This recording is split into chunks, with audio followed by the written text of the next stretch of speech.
ഒരു അപൂർവ സൌഹൃദത്തിന്റെയും കരുതലിന്റെയും കാഴ്ച കാണാം ഇനി കോഴിക്കോട് നിന്നുള്ള റിപ്പോർട്ടിലേക്ക്.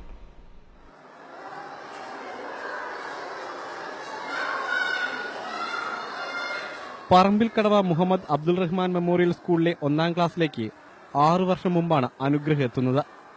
സെറിബ്രൽ പൾസി ബാധിച്ച് നടക്കാൻ പോലും കഴിയാതിരുന്ന കുഞ്ഞ് അനുഗ്രഹിനെ അന്നു മുതൽ ചേർത്ത് പിടിച്ചതാണ് സഹപാഠി ഫാത്തിമ ബിസ്മി.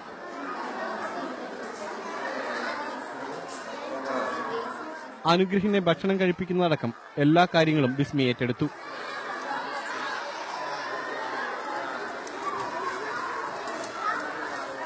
ഇരട്ട സഹോദരൻ അനുരാഗ് ക്ലാസ്സിൽ ഒപ്പമുള്ളപ്പോഴും അനുഗ്രഹിന് ആശ്വാസമാകുന്നത് ബിസ്മിയുടെ കരുതലാണ്. ഫ്രണ്ട് ക്ലാസ്സിൽ പഠിക്കുന്ന കുട്ടിയല്ല, എന്തായാലും സഹായിക്കണമെന്ന്. ഞാൻ കാരണം ഇവനെ സഹായിക്കാൻ കുറെ ആൾക്കാരൊക്കെ വരുമല്ലോ.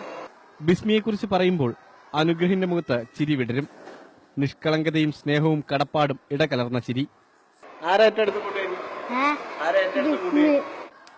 ഇതുവരെയുള്ള ബിസ്മിയുടെ സഹായം അനുഗ്രഹിന്റെ അസുഖം കുറയ്ക്കുന്നതിൽ വലിയ പങ്കുവഹിച്ചുവെന്ന് അധ്യാപകരും സാക്ഷ്യപ്പെടുത്തുന്നു.